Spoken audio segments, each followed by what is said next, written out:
Last वाली 2 क्लासों में कोई दिक्कत थोड़ी नहीं, पता सब याद कुछ हो गया। पृथ्वी पर अक्षांशों की संख्या कितनी है? अक्षांश रेखाओं की 170। ठीक है। पृथ्वी का शेप हुआ भैया तद्वक्ष कह दो, ऑब्लेट स्फेरॉइड कह दो। उसके बाद में मध्य रेखीय व्यास है वो कितना? 14 या 56?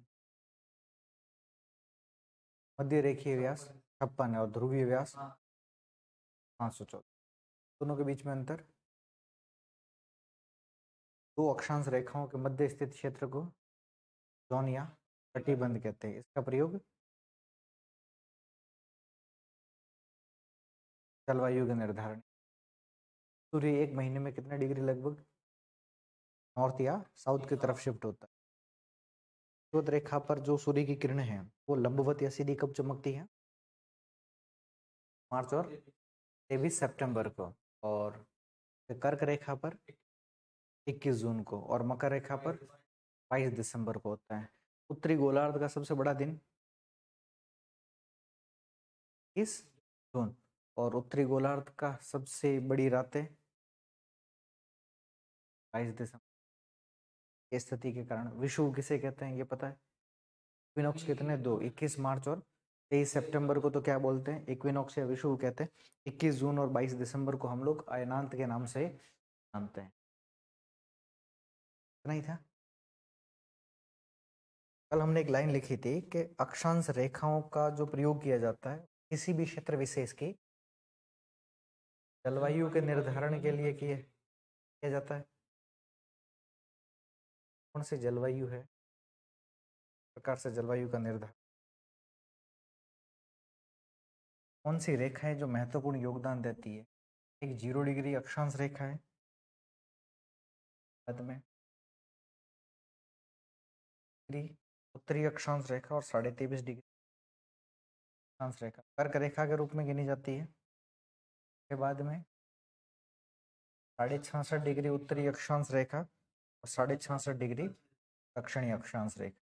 यही है 0 डिग्री है, 23.5 डिग्री नॉर्थ है, 23.5 डिग्री साउथ है।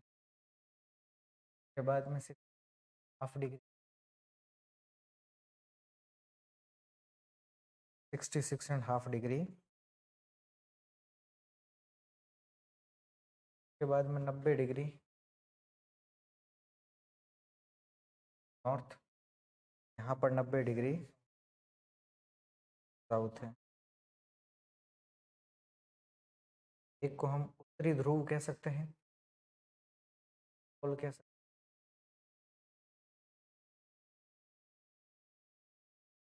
South pole. ये तो हो गई सारी की सारी क्या है।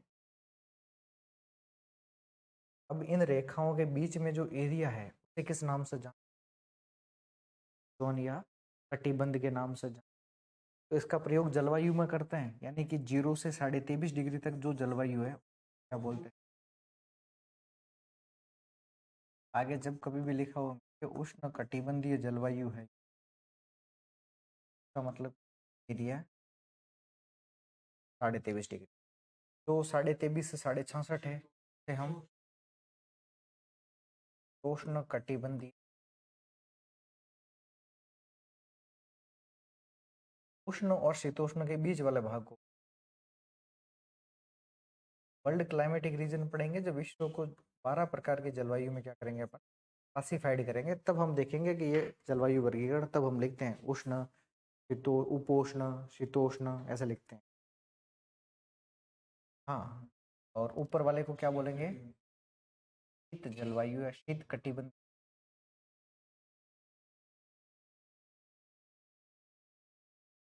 इसे एक और नाम बोला जाता है ध्रुवीय जलवायु। कटिबंध नहीं लिखा हुआ मिले तो ध्रुवीय लिखा हुआ मिल जाए। इंग्लिश में इसे क्या कहते हैं? हम कहते हैं ट्रॉपिकल क्लाइमेट।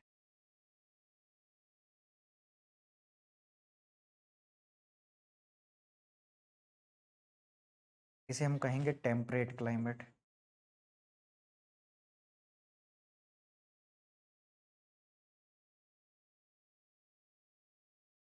इसे हम कहेंगे पोलर क्लाइमेट, या फिर इसे फ्रिजिड भी बोलते हैं, फ्रिजिड क्लाइमेट। हमारे यहाँ पर मुख्य रूप से जो जलवायु है सूर्य के अनुसार, तो वो कितने प्रकार की है? 3 प्रकार की हमें देखने को मिले। उष्णकटिबंधीय जलवायु, शीतोष्ण कटिबंधीय जलवायु और शीत कटिबंधीय।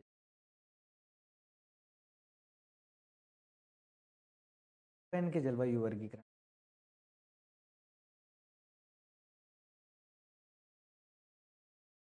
हाँ, क्या लिखते हैं? ठीक है, कटिबंध क्या? कुल कटिबंध क्या है? कैसे हैं वो? कुल कटिबंध वगैरह कुछ नहीं है, वो वर्ल्ड की क्लाइमेटिक रीजन है। तो क्या है कि ये जो सिंगल डे टीचर है ना, सिंगल डे एग्जाम टीचर समझते हो? टफ के अलावा कुछ नहीं आता।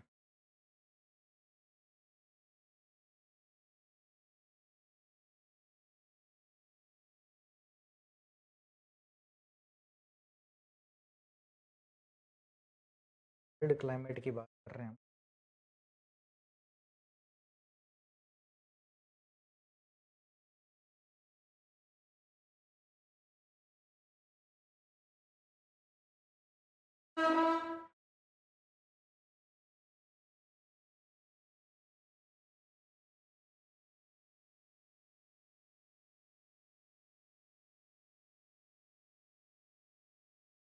टू डिग्री है, डिग्री है।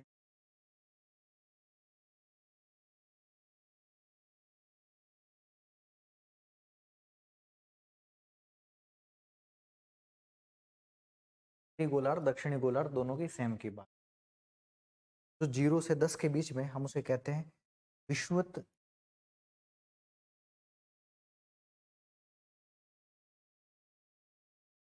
एक ही है, या फिर इसे ही हम कहते हैं भूमध्य एक ही है जलवायु।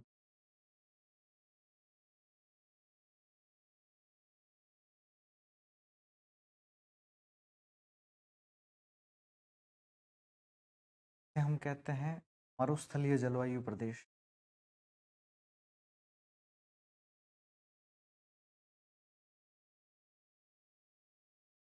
और मरुस्थल भी कैसा? गर्म है, शुष्क इसे हम कहते हैं जलवायु प्रदेश। हम कहते हैं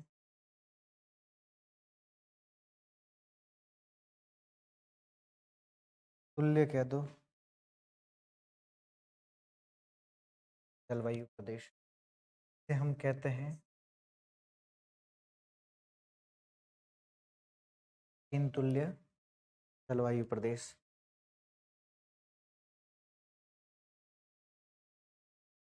तेपी तुल्य जलवायु प्रदेश, और इस तेपी तुल्य जलवायु प्रदेशों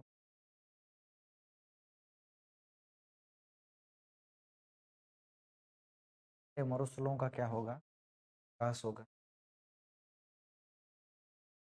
हम कहते हैं मध्य सागरीय जलवायु प्रदेश। दोनों में फर्क है, लिखा है मध्य रेखीय का मतलब है जो भूमध्य रेखा के पास में है। मध्य सागर का मतलब है जो भूमध्य समुद्र जो सागरीय भाग है उसके पास वाला जलवायु प्रदेश है। ये ऊपर है जिसे कहते हैं पश्चिम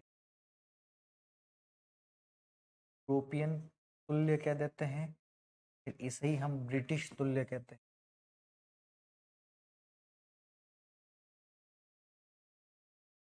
ब्रिटिश तुल्य जलवायु प्रदेश हम कहते हैं साइबेरियन तुल्य जलवायु।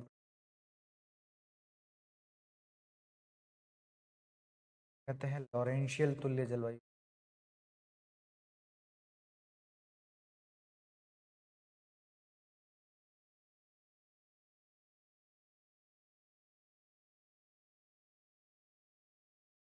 हम कहते हैं टुंड्रा और टैगा।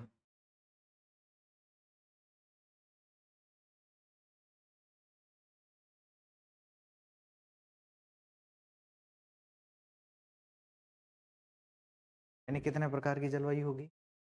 12 प्रकार हुई ना, गिनो। 9 तो ये, 10, 11 और 12, इन दोनों को मिला करके हम कहते हैं ध्रुवीय जलवायु या फिर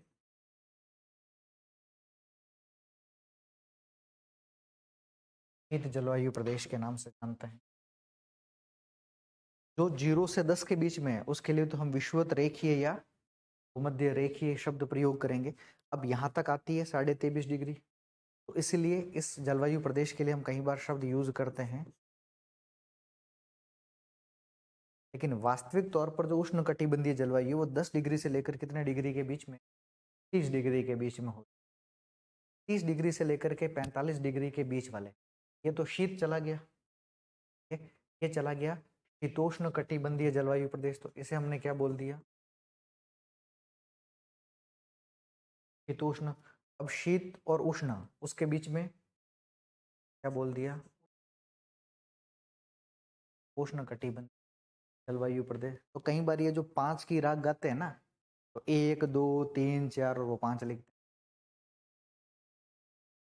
तो ये राग गाते रहते हैं कि 5 कटिबंध होते हैं, वो कटिबंध 5 कैसे? इसको अलग अलग एक गिनोगे, अलग अलग गिनते हो। वास्तविक तौर पर एक है या अलग अलग है? अलग अलग है।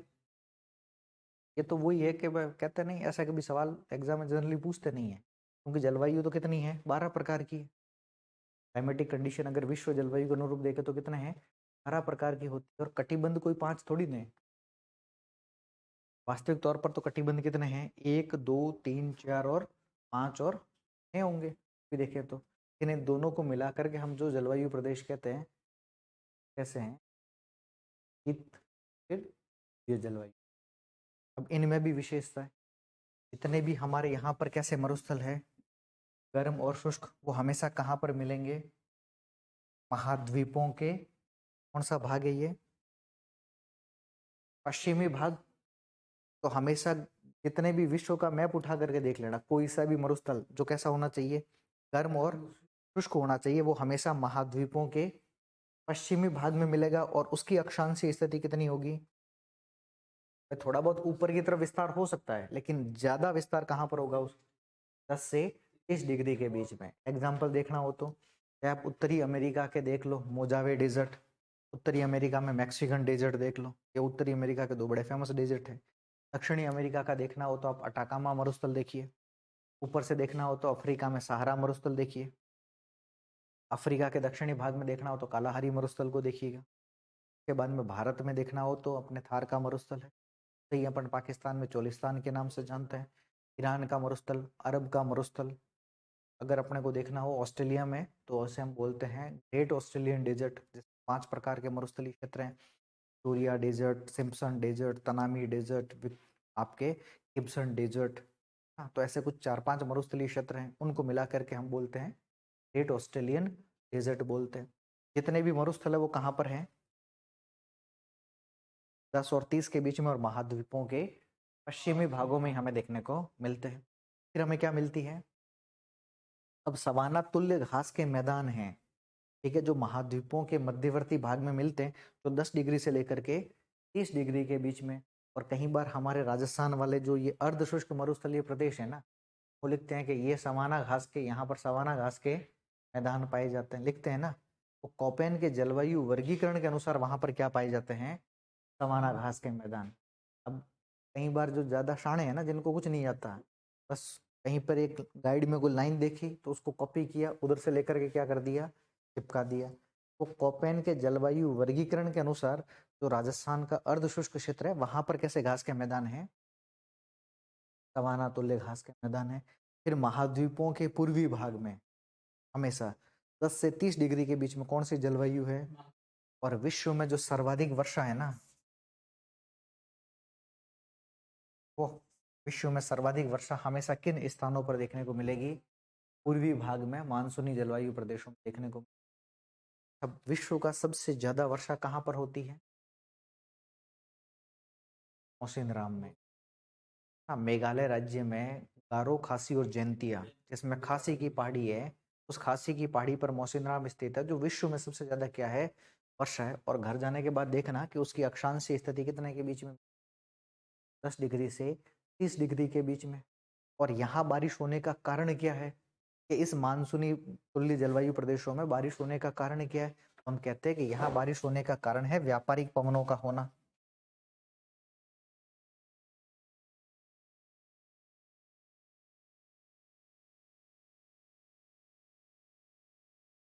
कौन से पवनों का होना?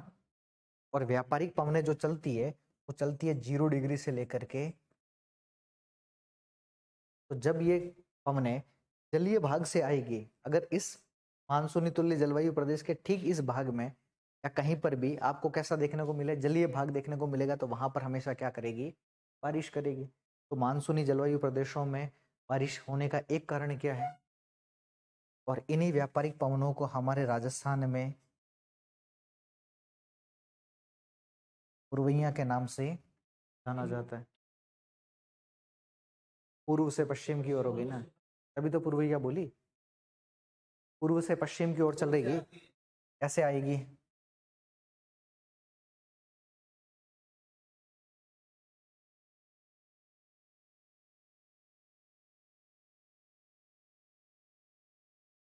है कि मानसूनी जलवायु प्रदेशों में वर्षा होने का सबसे बड़ा कारण है व्यापारिक पवनों का।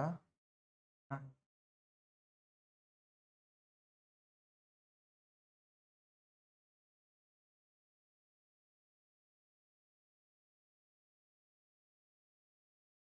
दो डिग्री, 30 डिग्री, 8 डिग्री, 90 डिग्री। ये है नॉर्थ है सारी की सारी। यहाँ पर 30 डिग्री साउथ, 8 डिग्री साउथ और 90 डिग्री साउथ। ये हमारे पास में एयर प्रेशर बेल्ट है। हम क्या बोलते हैं? Air pressure belt. मतलब हिंदी में कहें तो ये सारी की सारी क्या है? दाब पे कल अपन ने बात की थी, सूर्य की स्थितियों में परिवर्तन के परिणाम स्वरूप वायुदाब पेटियों में भी परिवर्तन हो। तो ये वायुदाब पेटियां हैं, कितनी है ग्लोब पर? 7 वायुदाब पेटी है। 7 ही है ना? 7 है। इसमें से ये जो इक्वेटोरियल वाली है, ये कैसी है? के ऊपर, के ऊपर, के ऊपर, फिर वापस हाई प्रेशर, लो प्रेशर, और फिर क्या होगा? ये वायुदाब पेटियां हैं। और इन्हीं वायुदाब पेटियों के बीच में चलती है हवाएं। हवाएं हमेशा उच्च वायुदाब के केंद्रों से निम्न वायुदाब के केंद्रों की ओर विकसित होती है। हवाओं की दिशा ये रहेगी।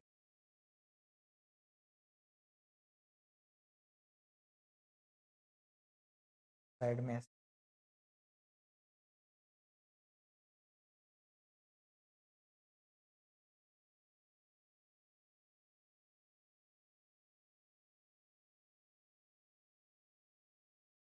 पवनें ऐसे चलेगी।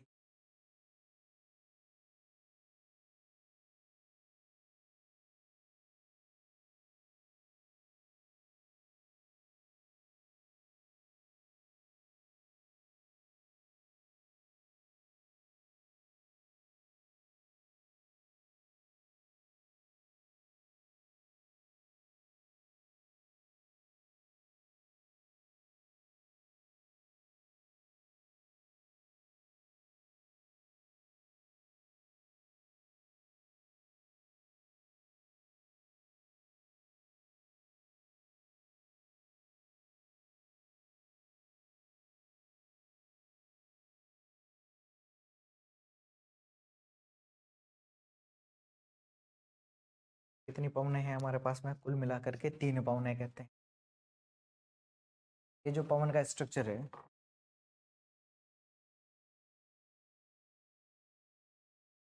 इस पवन को कहते हैं हम लोग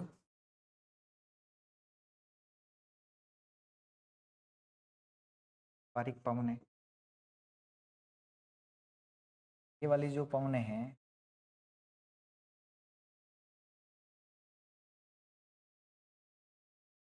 पछुआ पवने वाली पवनों के लिए शब्द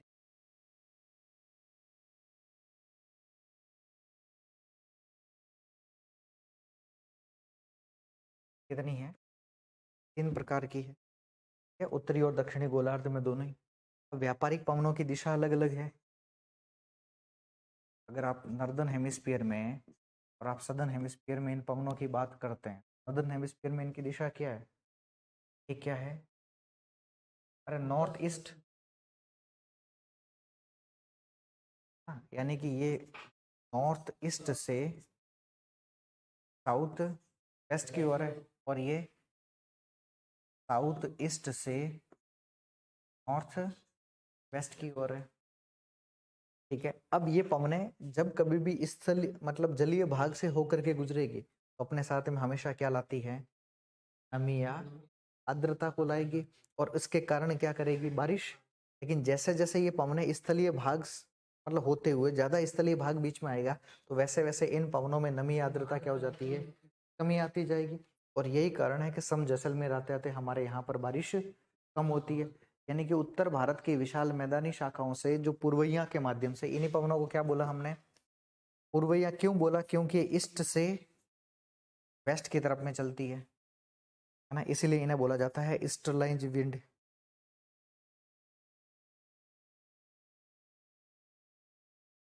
ईस्टर्लाइज विंड का मतलब है पूर्वइया। इन्हें बोला जाता है वेस्टर्लाइज विंड। वेस्टर्लाइज विंड का मतलब है पछुआ पवने। अब पछुआ पवनों की दिशा कैसी है? इनकी दिशा है कैसी है? ये कौन सा भाग है? South west. उत्तरी गोलार्ध में इनकी दिशा है south west to north east की ओर और दक्षिणी गोलार्धों में इनकी दिशा क्या है? नॉर्थ वेस्ट से साउथ ईस्ट की ओर है। डायरेक्शन अलग अलग है। अब इस वाले मैप में यदि आप इन पवनों को रखोगे तो ये पवनें 30 डिग्री से 0 डिग्री की ओर चलेगी ना। कैसे चलेगी? उसका मतलब अगर यहाँ से कहीं पर भी बीच में समुद्र आ गया, अगर कहीं पर भी समुद्र आ गया तो वहां से नमी आर्द्रता को ग्रहण करेगी और महाद्वीपों के पूर्वी भागों में ला करके क्या कर लेगी? बारिश करेगी। फिर एक सवाल आता है, क्या भारत में जो मानसूनी तुल्य जलवायु प्रदेश है वहां पर मौसिनराम स्थित है, वहां पर पूर्वी पवनों यानी इन पूर्वियों के माध्यम से वर्षा सर्वाधिक होती है या कोई और कारण है? यहाँ पर पूर्वियों के माध्यम से बारिश ही नहीं होती।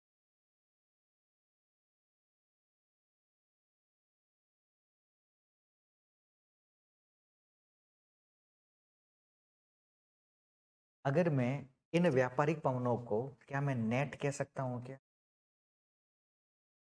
नेट का मतलब है नॉर्थ ईस्ट ट्रेड विंड, क्योंकि इनकी दिशा नॉर्थ ईस्ट है ना, और पवनें कैसी है? Trade wind.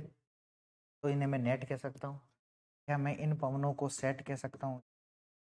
South east trade wind, क्योंकि इनकी दिशा क्या है? दक्षिणी गोलार्ध में साउथ ईस्ट है।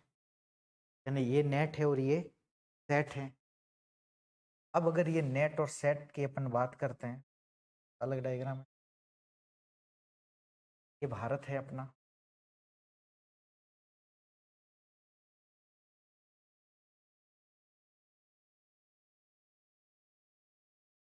एक हमारे पास में रेखा है जिसे हमने क्या कहा? 0 डिग्री अक्षांश रेखा। इससे भारत का मुख्य भूमि दूर है ना, ये इसको रिप्रेजेंट कर रहा है। दूसरा, एक हमारे पास में एक बेल्ट होता है, उस पट्टी को हम लोग कहते हैं डोल्ड्रम बेल्ट। क्लाइमेट में पढ़ते समय पट्टी होती है, क्या कहते हैं? डोल्ड्रम बेल्ट बोलते हैं। और ये 0 से 5 डिग्री नॉर्थ और 0 से 5 डिग्री साउथ के बीच में होता है। और इस बीच में जो एरिया होता है ना, हम इसे कहते हैं शांत वायुदाब पेटी।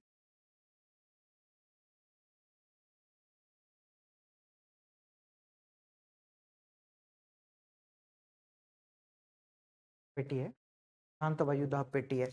अब क्या होता है, जब सूर्य की किरणें उत्तरी गोलार्ध में लंबवत चमक, मान लो 21 जून के आसपास की बात करें, जून महीने में, मई महीने में, तो मई महीने में सूर्य की किरणें कहाँ पर लंबवत है? उत्तरी गोलार्ध में। अब अगर उत्तरी गोलार्ध में लंबवत है तो वायुदाब पेटियां कहाँ पर शिफ्ट होगी भाई?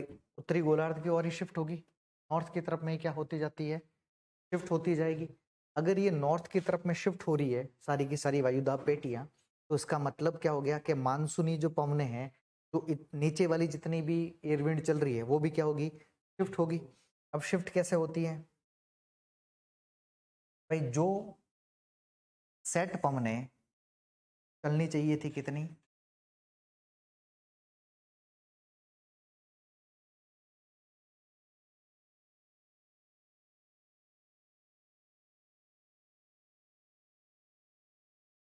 ये कौन सी पवन है? क्या मैं इन्हें सेट कह सकता हूँ क्या? अब समझ गए मैं किस पवनों की बात कर रहा हूँ? साउथ ईस्ट ट्रेड विंड की। वो चलनी कितनी चाहिए थी? 30 डिग्री से लेकर के 0 डिग्री के बीच में। लेकिन अब सूर्य की स्थिति कहाँ पर है? तो अब ये जो शांत वायुदाब पेटी थी ये कहाँ पर खिसक गई? जो 0 से 5 तक थी वो 5 से 10। तो क्या ये जो पवन चल रही है ये 5 डिग्री उत्तर की तरफ शिफ्ट करेगी या नहीं करेगी?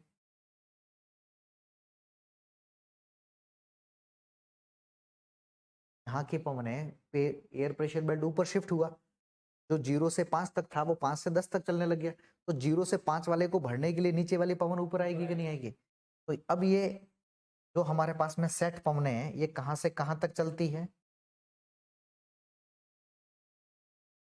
सेट पवनें कहाँ से कहाँ की तरफ चल रही है? 0 से 5 तक चलती है। लेकिन 0 से 5 तक चलती है तो इसके बीच में एक और काम हो गया, और वो काम क्या है? आपने नाम सुना होगा, कोरियोलिस। तो आज सभी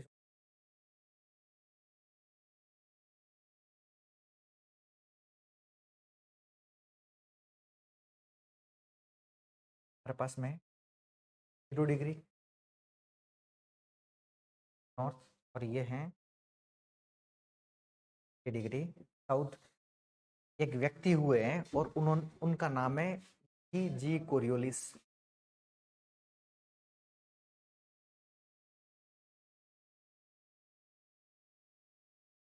और इन्होंने एक सिद्धांत बताया है, उसे हम कोरियोलिस बल कहते हैं। नाम सुना है?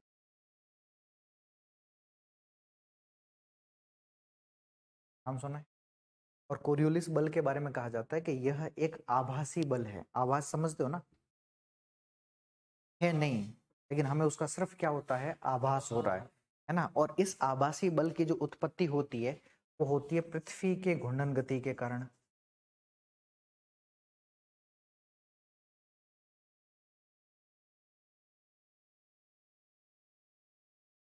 की उत्पत्ति किस कारण हो रही है?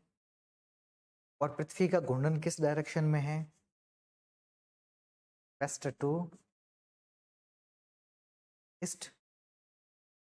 तो पृथ्वी यूं घूम रही है तो बल कैसे लगेगा? उल्टा लगेगा हमेशा। हाँ, जड़त्व का नियम पढ़ा हुआ न्यूटन के लॉ में, पढ़ते हैं कि जो फोर्स होता है वो हमेशा ऑपोजिट डायरेक्शन में क्या करता है? काम करता है। तो बल हमेशा कैसा लगेगा? उल्टे की तरफ में लगता है। ठीक है, अब देखिए, अब जी कोरियोलिस ने इसके माध्यम से विंड सर्कुलेशन सिस्टम को ही समझाया है कि ये हवाएं जो पवनें हैं ये दरअसल परिवर्तित होती तो दरअसल होती कैसे हैं, किस प्रकार से। इसी चीज को समझाने में इसका क्या रहा है?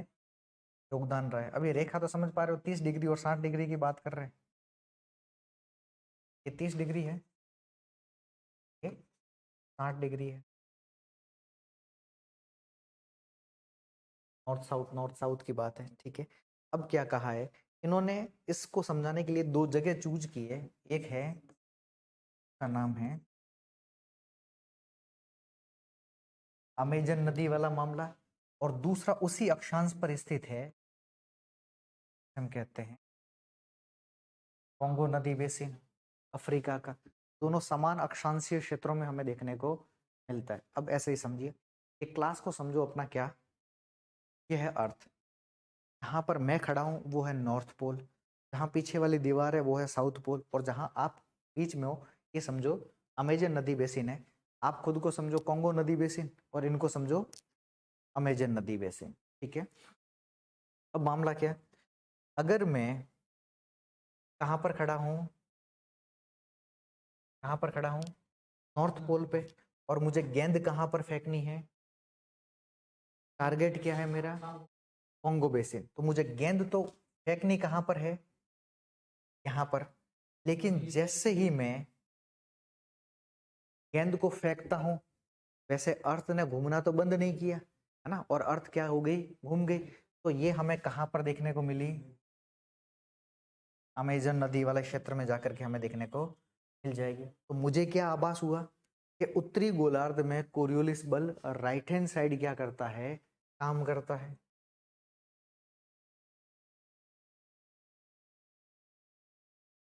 राइट हैंड साइड डिफ्लेक्शन किया ना, क्योंकि हवाओं का विक्षेपण कैसा हो गया, राइट हैंड साइड विक्षेपण हो गया, ठीक है। अब उल्टा करते हैं, अब मैं खड़ा हूं कहां पर, साउथ पोल पर, और टारगेट मेरा फिर क्या है, कोंगो बेसिन ही है, ठीक है। लेकिन अब ये जब गेंद गिर रही है, तब भी कहाँ जा करके गिर रही है, कि मैंने वहां से ऐसे फेंका, तब अर्थ ने ऐसे घूमा, तो आगे वाला पार्ट अब भी कहाँ पर जा रही है, लेकिन अब मेरे किस साइड में है।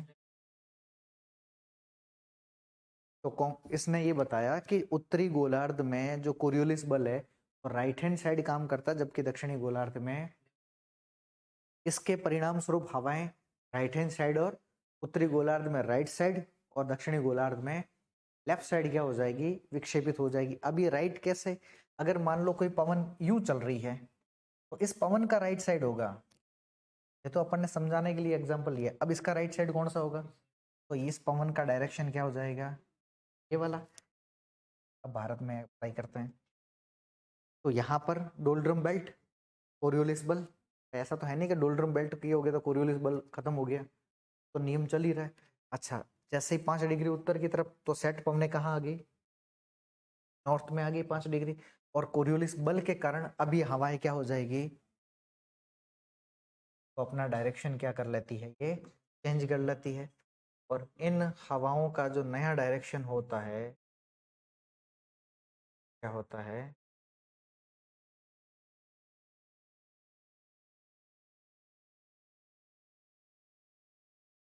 ऐसा ही डायरेक्शन चलेगा अब आगे।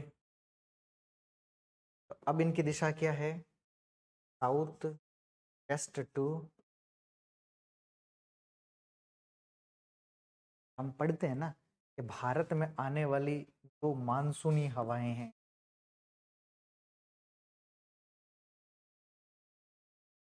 इन मानसूनी हवाओं की दिशा साउथ वेस्ट टू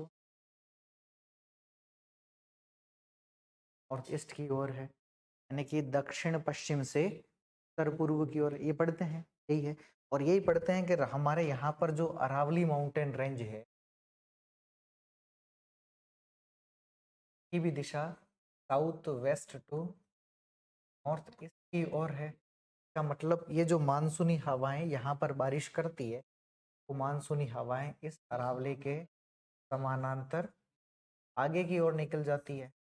इसीलिए अरावली के दक्षिणी भागों में तो बारिश ज्यादा, जबकि अरावली का उत्तरी भाग इन मानसूनी हवाओं का छाया प्रदेश के।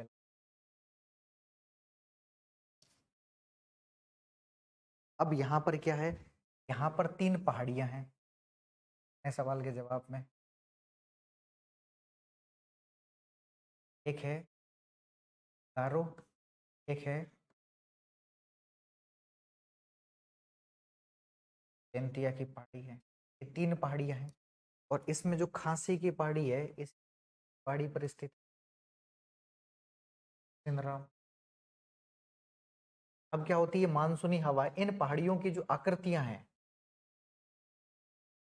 वो है कीप नुमा, भूल भुलैया कुछ नहीं। कीप नुमा का मतलब ऐसी है पहाड़ियों की आकृति।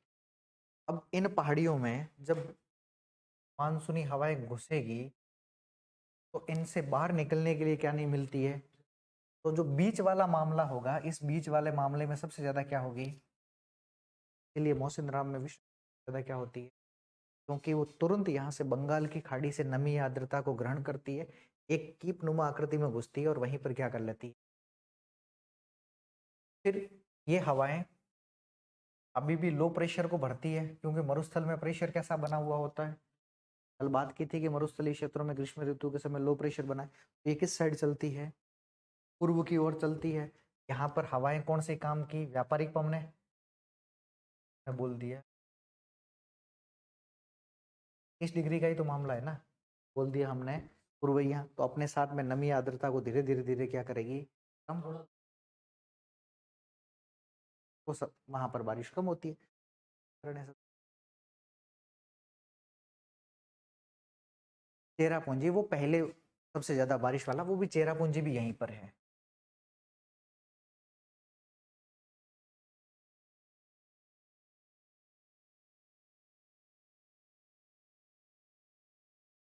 तो फर्क क्या पड़ता, अगर अरावली का डायरेक्शन मान लो थोड़ा सा चेंज कर लेते हैं, अब अरावली पर्वतमाला ऐसे होती तो ये मानसूनी हवाएं इससे टकराती, तो अभी का जो मरुस्थल है ना वहां पर बारिश होती, लेकिन जो शेखावाटी वाली है, जो ये जो पूरा ऊपर का एरिया है वो क्या कहलाता है, तो एक को तो वृष्टि छाया प्रदेश बनना ही था, चाहे इधर वाला बने चाहे उधर वाला बने, वो तो बनना ही निश्चित ही था।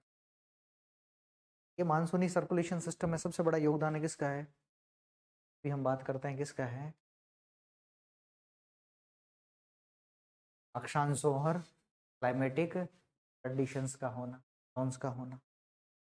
अब इन रेखाओं को अलग अलग नामों से जानते हैं, जैसे 0 डिग्री वाले को हमने बोल दिया 0 डिग्री अक्षांश, या फिर पर्वत रेखा,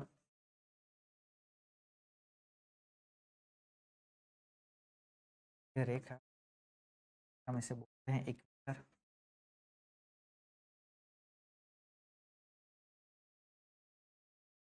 इक्वेटर के नाम से जान, 23.5 डिग्री वाले को हम या तो बोलते हैं कर्क रेखा, या फिर हम इसे बोलते हैं ट्रॉपिक ऑफ कैप्रिकॉर्न।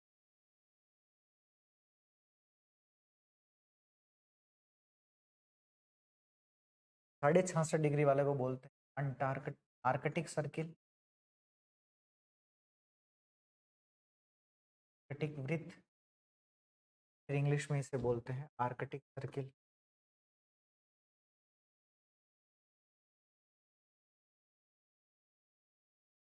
और इसको तो 90 डिग्री नॉर्थ ही बोलते हैं। 23.5 डिग्री साउथ को हम बोलते हैं मकर रेखा,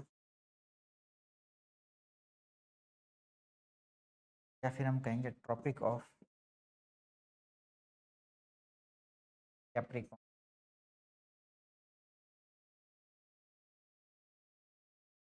ट्रॉपिक ऑफ कैंसर है, सॉरी,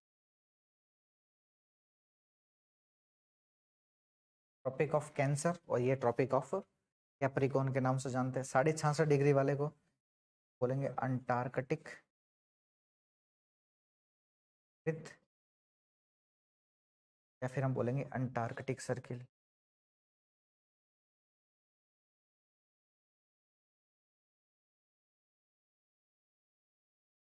ये है हमारे पास में जलवायु प्रदेश, मुख्य रूप से 3 है। अगर मैं कहूँ कि उष्ण कटिबंधीय जलवायु कहाँ पर है, कर्क रेखा से लेकर के मकर रेखा के बीच वाले जलवायु प्रदेश को हम सामान्यतः उष्ण कटिबंधीय जलवायु प्रदेश के नाम से जानते हैं। और मकर रेखा और अंटार्कटिक सर्किल और कर्क रेखा और आर्कटिक सर्किल वाले बीच वाले को शीतोष्ण कटिबंधीय जलवायु प्रदेश, और आर्कटिक सर्किल से ऊपर वाले को शीत कटिबंध या शीत जलवायु प्रदेश के नाम से जानते हैं। ठीक है, अगर इसी को वर्ल्ड के डायमेंशन में देखते हैं, विश्व को 12 जलवायु प्रदेशों में क्या किया जाता है, बांटा जाता है। विश्व में ये दोनों केवल ऐसे जलवायु प्रदेश हैं, इन दोनों में हमेशा बारिश कब होगी, बाकी सभी जगह हमेशा बारिश कब होती है, ग्रीष्म ऋतु।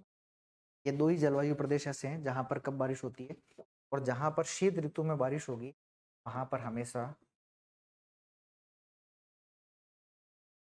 विटीकल्चर का अच्छा खासा हमें उत्पादन देखने को मिलता है, मतलब अंगूर की खेती का अच्छा खासा हमें उत्पादन देखने को। ये वर्ल्ड का मतलब विंड सर्कुलेशन सिस्टम है, इन पवनों को व्याप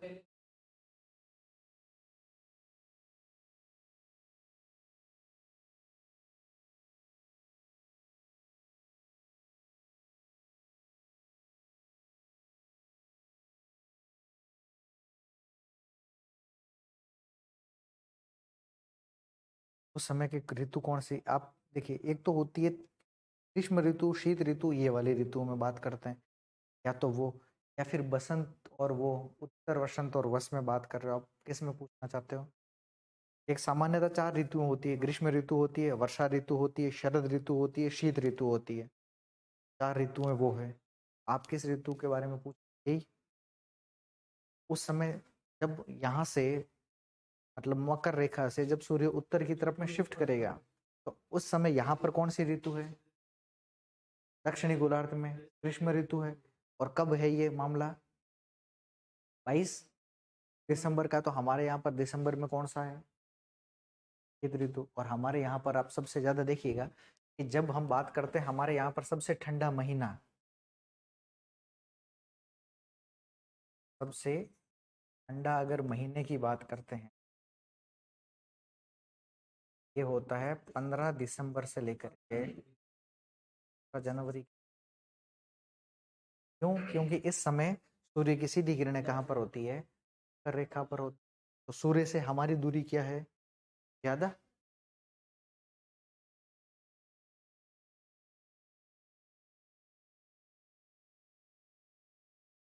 दक्षिण में तो मानसूनी हवाएं भी शिफ्ट होगी दक्षिण में।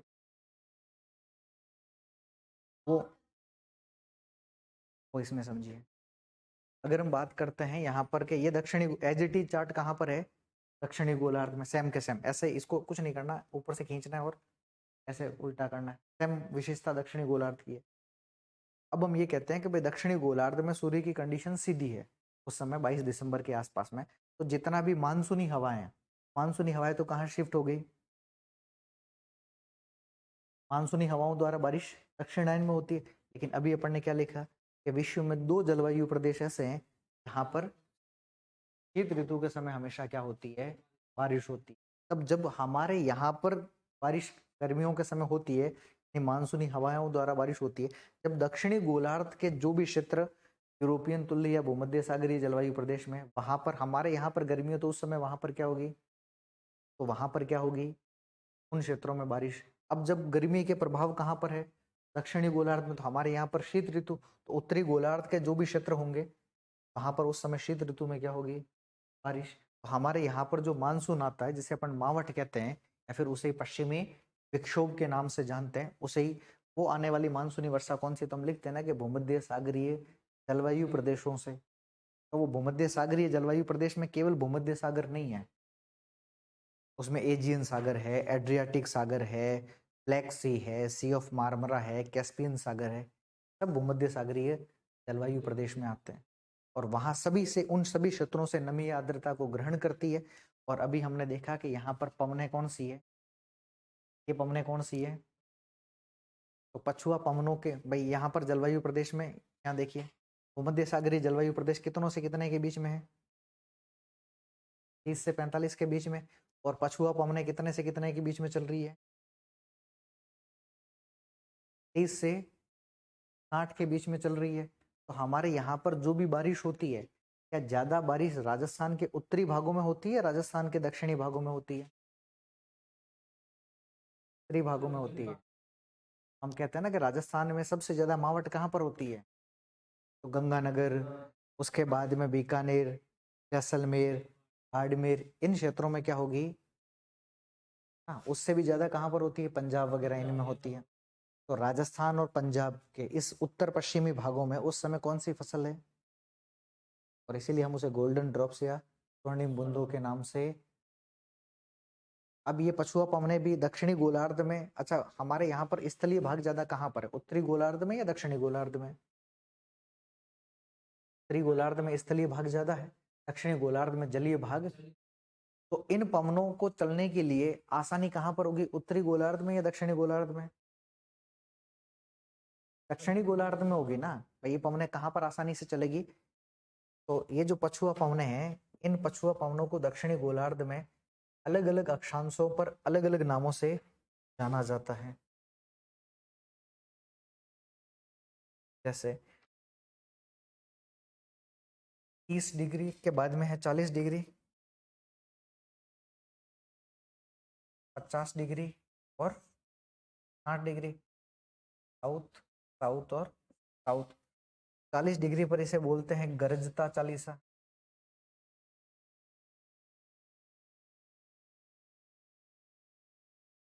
पचास पर बोलते हैं प्रचंड पचासा और 60 पर बोलते हैं चीखता साठा।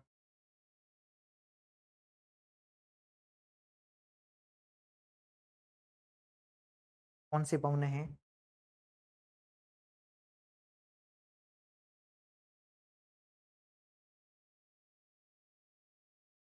हमारे यहाँ पर जो बारिश होती है वो किन पवनों के माध्यम से हो रही है? यानी यहाँ पर भूमध्य सागर है, इस भूमध्य सागर से इन पवनों ने नमी आर्द्रता को, अब भूमध्य सागर में केवल भूमध्य सागर नहीं है, भूमध्य सागर है, उसके बाद में एड्रियाटिक सी, एजियन सागर है, सी ऑफ मार्मरा है, ब्लैक सी है, कैस्पियन सागर है। इन सभी क्षेत्रों से उसने क्या की? नमी और आर्द्रता को ग्रहण किया और ग्रहण करके कहाँ पर ला करके छोड़ दिया? भारत के उत्तर पश्चिमी पोल। सारा किसका है? उनको निर्धारित करने में योगदान किसका है? अक्षांश। तक और कोई दिक्कत? हम देती, हवा ज्यादा आती है, 50 पे बारिश ज्यादा होती है।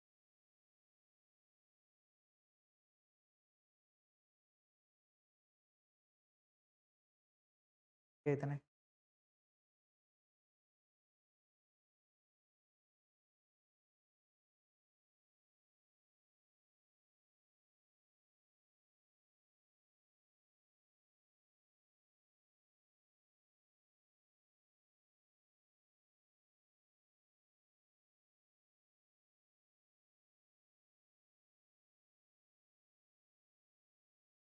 दो डिग्री,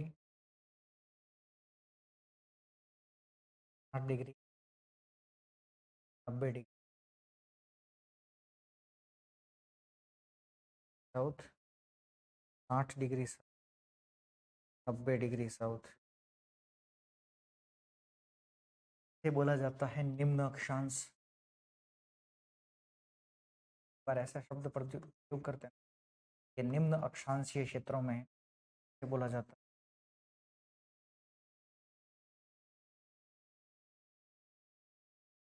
ये बोला जाता है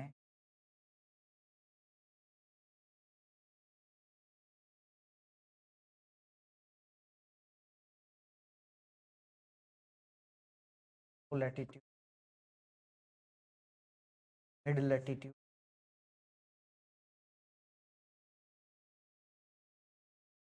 और हाई लैटिट्यूड।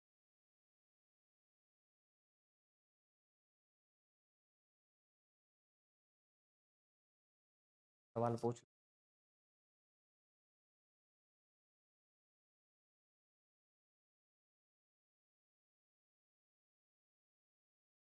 ज्यादातर।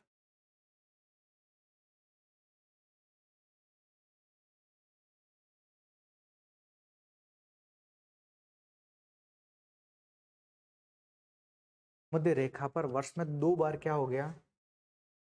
सूर्य लंबवत चमक गया, 2 बार लंबवत चमका है।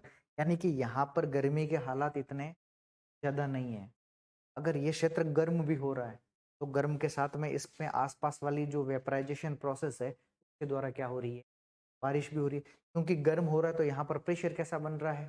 तो और जलीय भाग पर प्रेशर कैसा बना? तो हवाएं, ठीक है। यहाँ प्रेशर कैसा है? हाई है ना। यहाँ पर प्रेशर कैसा है? हाई है। तो हवा यहाँ से भी दो की तरफ में आएगी, तो यहाँ से भी बारिश करेगी, चारों तरफ से बारिश ही तो हो रही है ना। 0 डिग्री पर तो चारों तरफ से क्या हो रही है? बारिश ही हो रही है। क्योंकि यहाँ पर प्रेशर कैसा बना? वर्ष भर कैसा प्रेशर बना रहता है? लो प्रेशर बना हुआ। जब लो प्रेशर बनेगा तो आसपास वाले हवाएं हमेशा क्या करेगी? बारिश करेगी। और आसपास में इसके 0 डिग्री के आसपास में जलीय भाग बहुत ज्यादा है,